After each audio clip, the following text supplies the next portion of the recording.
Assalamualaikum warahmatullahi wabarakatuh. Hadirin yang dimuliakan Allah Subhanahu wa taala dimanapun Anda berada. Jadi memang perlunya sebenarnya ada satu amalan yang khusus ya, satu amalia khusus bagi kita, yang dimana amalia ini bukanlah solat, bukan baca Quran, bukan baca salawat, bukan bersedekah, bukan apa-apa. Artinya bagaimana, Mas? Jadi memang hendaklah ada satu amaliyah ini kita pegang, meskipun sebentar saja dalam waktu 24 jam digunakan berapa menit. Itulah yang dimaksud tafakkur. Jadi tafakkur sesaat itu lebih baik daripada 60-70 tahun ibadah.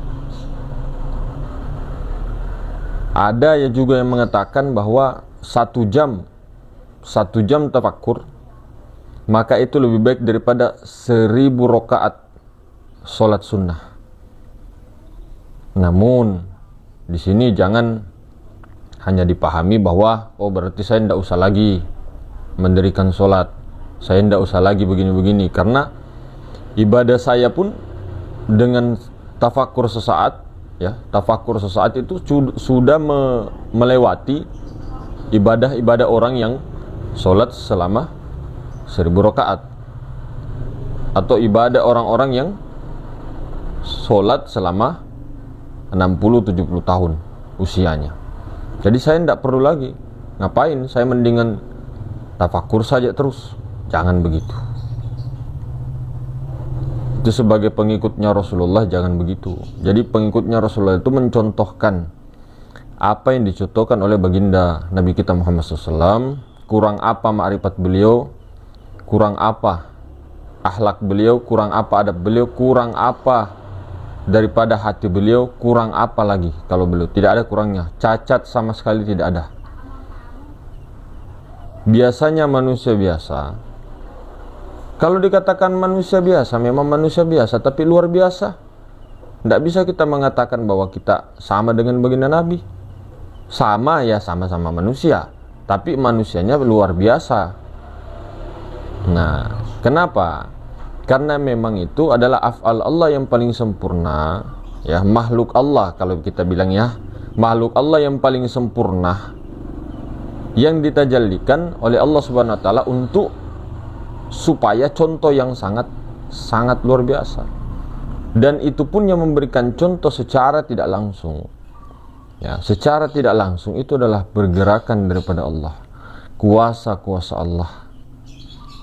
Kan belajar sifat ma'ani itu, qudrah, iradah, ilmu, hayat, sama basar, kalam.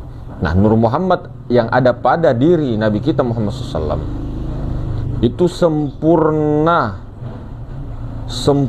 semua kesadarannya sampai baqobillah tuh. Jadi Allah Subhanahu wa taala memperjalankan baginda Nabi kita Muhammad SAW. Nah, itu secara syariat, ya, secara syariat.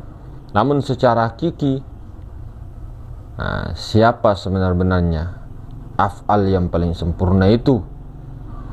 Di balik daripada jasad yang bergerak, mulut yang berkalam, ada apa di situ? Tentunya ruh. Di balik ruh siapa itu? Kalau bukan sir. Di balik sir tiada lain daripada aku. Akunya Allah. Nah, seseorang harus sampai ke sir itu. Jangan sampai kita itu dalam beribadah, ya, di dalam mendirikan sholat, di dalam zikrullah, di dalam puasa, di dalam apapun, ketika tidak sampai kesadaran itu, belum lagi mengakui haknya Allah, mengembalikan tubuh hatinya rahasia kepada yang punya, semuanya kita ini najis terus. Itu secara ilmu hakikat. Najis batin maksudnya. Batin kita najis. Itu yang dimaksud. Nah, maka peristiwa seperti inilah yang tidak diingini oleh para sufi. Nah, kemudian hadirin semulakan, tafakkur ini macam-macam.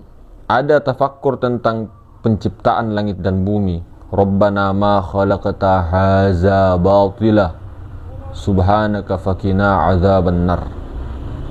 Ada yang bertafakkur tentang memikirkan penciptaan langit dan bumi. Ya Nur Muhammad lah itu sifat. Dari mana asal diri saya? Dari mana asal diri jasmani saya ini? Oh, asalnya dari orang tua saya. Orang tua saya daripada orang tuanya lagi sampai Nabi Adam. Oh, Nabi Adam dari tanah.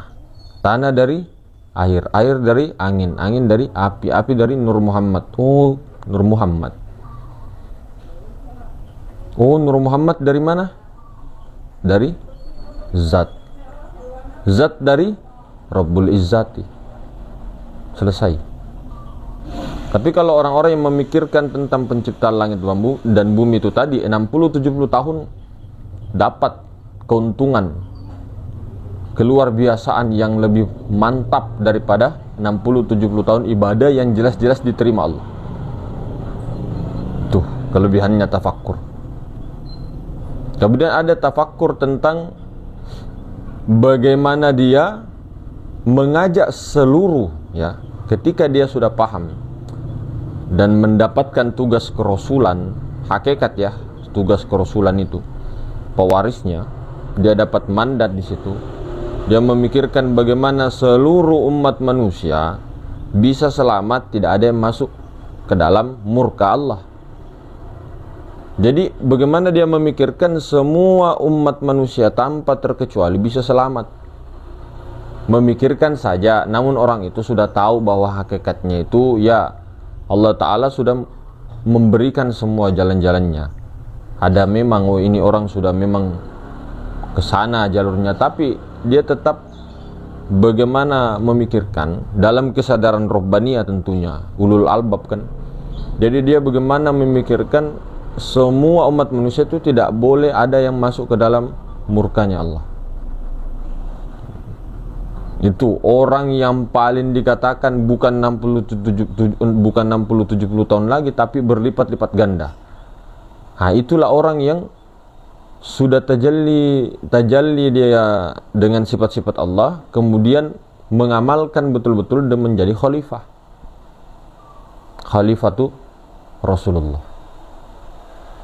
Nah, orang-orang seperti inilah yang sangat dibutuhkan oleh semesta. Ya, semuanya khalifah, hadirin, semuanya khalifah.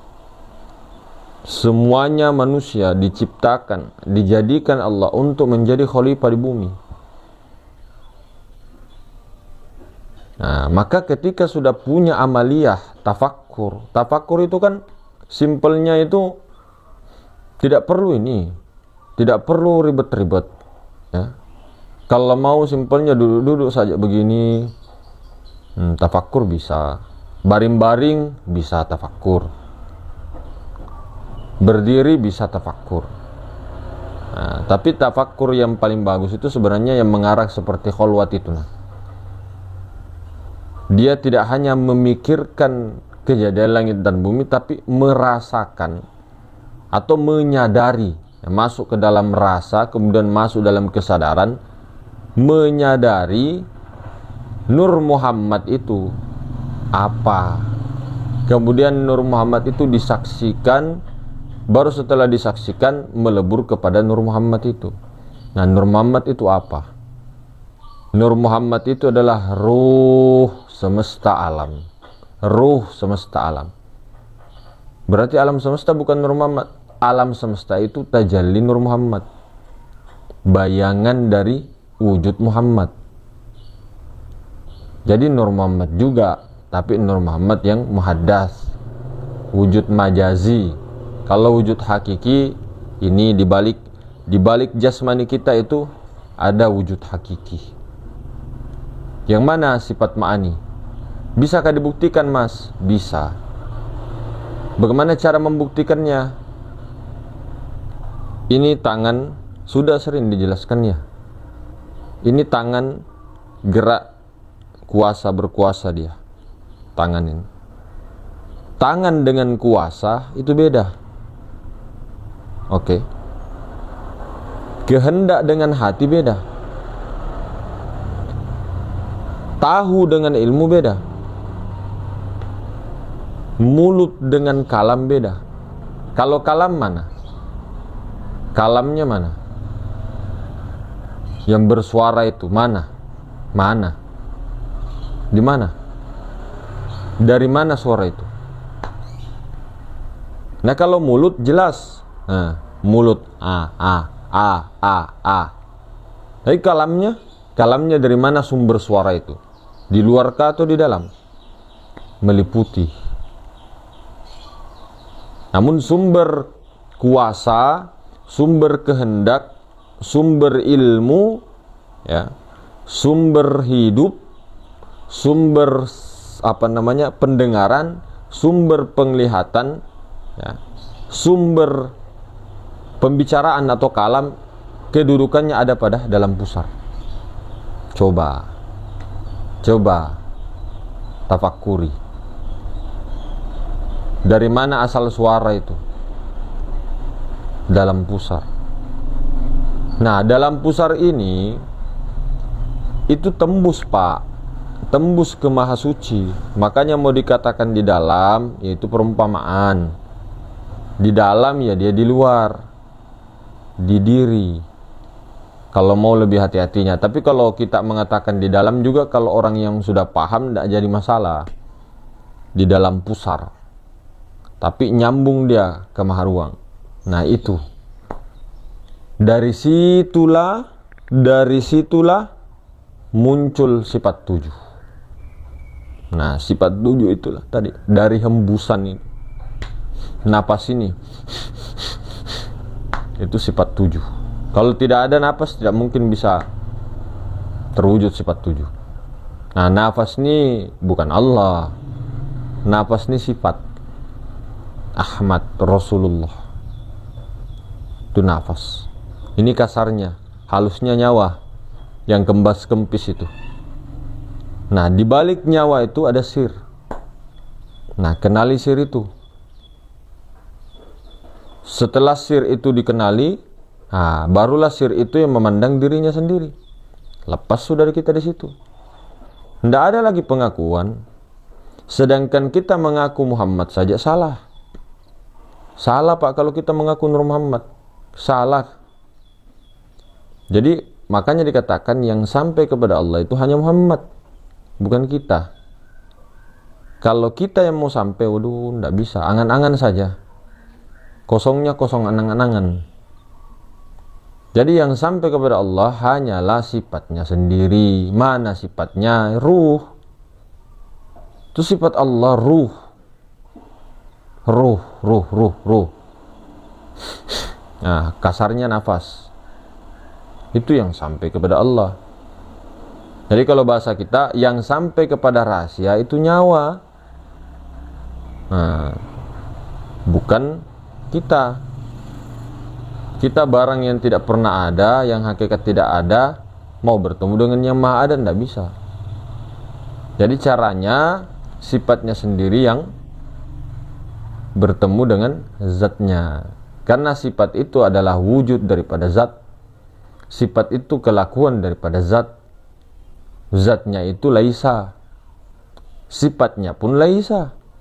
Makanya dinyatakan kepada af'al. Nah, seperti itulah ceritanya. Jadi zat sifat asma af'al itu tidak bercerai. Jadi ketika tidak menceraikan itu, nanti ketika ajal, batas ketentuan kita di alam syahada ini, zat sifat asma af'al tidak bakal berpisah selama-lamanya. Tapi kalau kita menceraikannya, maka terpisah nanti. Zat sifat itu tidak akan mati, tidak akan hancur. Zat sifat itu qadim. Tapi kalau af'al ini hancur kalau kita tidak memesrakannya dengan cara juga mendirikan syariatullah. Dengan cara kita tidak mengatakan bahwa jasad itu kembali ke tanah. Jangan. Memang pada syariatnya, kenyataannya memang dilihat ditimbun di tanah. Tapi jangan tertahan di situ. Kalau jasad dikatakan dari tanah memang betul. Kalau bilang dikatakan bukan dari tanah juga betul, dari air mani. Tapi air mani dari saripati makanan. Saripati makanan daripada hewan-hewan, tumbuh-tumbuhan. Nah, dari tanah juga. Nah, dari tanah. Tanah tercipta dari air, angin, api. Nur Muhammad lagi balik. Mau kemana ujungnya? Itulah yang dikatakan jalan yang lurus. Kalau kita terhenti, jalannya buntu. Kalau tidak buntu, berarti tersesat. Atau kesana kemari membawa alamat, namun yang ketemui bukan dirinya. Alamat palsu. Nah, jadi begitu. Jadi ketika kita menyaksikan secara pandangan zohiriyah, ada orang misal di masjid baru datang atau apa, dia tiba-tiba kayak tidur-tidur begitu, kita sibuk sholat, zikir dan sebagainya, kelihatannya ternyata rasa kita saja, kita yang merasa sholat dan sebagainya. Sementara orang itu kelihatan kayak tidur-tidur saja, kayak tidur-tidur biasa, ya tidur-tidur biasa kelihatannya, atau tutup mata nyandar-nyandar. Namun ketika seseorang itu tafakkur ataupun khalwat di dalam keramaian seperti itu, ataupun di dalam kesepian, itu jangan pandang enteng.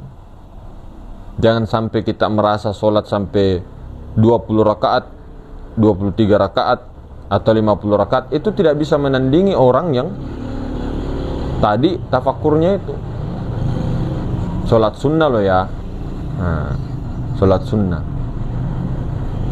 Jadi itulah amalia yang harus kita buat. Dan itu juga penyucian jiwa. Dan di situ ada kenikmatan, enak. Iya, Masya Allah. Karena kita kan dikatakan itu kan tamsilannya dari nikmat kembali ke nikmat. Dari yang bukan sesuatu kembali kepada yang bukan sesuatu. Yang penting, yang perlu dipegang ini, jangan mengaku Muhammad, jangan mengaku Allah. Itu saja. Kalau kita mengaku, itu Fir'aun. Kalau kita mengakui, tahukah mengakui? Mengaku itu, saya akui bahwa itu milikmu ya Allah. Memang itu kenyataanmu ya Allah. Memang tubuh, hati, nyawa, rahasia itu adalah milikmu semua. Tapi kalau mengaku, milikku, kita makhluk. Itulah bedanya mengaku dengan mengakui. Belajar bahasa Indonesia, ada i-nya, beda lagi. Jadi tidak usah mengaku Allah, aku Allah, aku Allah. Mengakui Allah, bahwa Allah lah pemilik segala sesuatu, bukan mengaku Allah. Kalau mengaku Allah, bahaya nanti, bahaya. Nah, itu saja. Kemudian ya jagalah terus kesadaran itu. Mau kesadaran lillahnya itu terus-terus, mau sedikit-sedikit tersendak, namanya juga proses. Itu pun juga prosesnya itu juga di situ dilihat mahabbahnya, rahmatnya Allah Subhanahu wa taala yang memberikan, bukan semata-mata karena kita. Namun ketika digerakkannya dalam musyahadah, dalam kefanaan terus-menerus, maka disitulah memang Allah Ta'ala tajallikan waridnya kepada si hamba tadi, sehingga insan kamil lah dia. Itulah keluarga-keluarga Allah di bumi. Itulah kekasih-kekasih Allah. Itulah yang asli ya. Jadi begitu hadirinnya. Jadi hendaklah memang ada suatu amaliyah yang penting dipegang, tanpa meninggalkan amalia lain, tanpa meninggalkan hukum-hukum syariat. Kalaupun lain lagi ya, kalau kita masih malas ya, malas bersyariat atau belum mampu atau dan sebagainya, itu lain lagi. Yang kita maksud jangan merubah syariat, jangan menafikan syariat. Kalau orang kasihan kerja kuli bangunan atau kerja atau apa dan sebagainya, tidak tahan dengan tidak berpuasa dan sebagainya, itu bukan itu yang dimaksud artinya. Artinya dia sama sekali tidak menafikan bahwa syariat itu tidak perlu. Itu loh. Terus menambah apa? Menambah solat ya, menambah sholat maghrib 3 rakaat, dia tambah 7 rakaat. Itu. Jadi apapun yang dipelajari di bab ketuhanan, di bab hakikat, syariat tidak berubah. Karena bab marifat hakikat yang duluan daripada bab syariat. Bab syariat kan di akhir puncak. Bagaimana bisa berubah sementara sudah selesai dulu makrifat yang diinikan Rasulullah. Makrifatnya sudah selesai, hakikat akidahnya sebenarnya sudah selesai. Tarekohnya juga ditalkinnya tazkiyatun nafsnya para sahabat sudah selesai. Nah, syariatnya itu malah yang paling akhir selesai. Syariat paling akhir itu. Bahkan dikatakan di zamannya baginda Nabi belum ada Al-Quran, belum lengkap, masih terpisah-pisah. Di zamannya Nabi Muhammad SAW belum ada. Tarawih juga belum ada 20 rakaat. Banyak yang belum lengkap. Lalu dilengkapkanlah oleh para sahabat, lanjut ke tabi'in. Tadi kayak rukun iman, rukun Islam itu kan bukan dibuat oleh Nabi. Itu kan ulama-ulama yang mendesain itu kan, mengambil dari beberapa hadis dari Kutubus Sittah, mengambil dari Sunan Ahmad, Sunan Bukhari atau apa. Beliau yang bikin itu supaya kita lebih mudah memahami. Jadi seperti itu. Jadi mudah-mudahan semua senantiasa dirahmati, diberkahi terus. Ya barakallah. Assalamualaikum warahmatullahi wabarakatuh.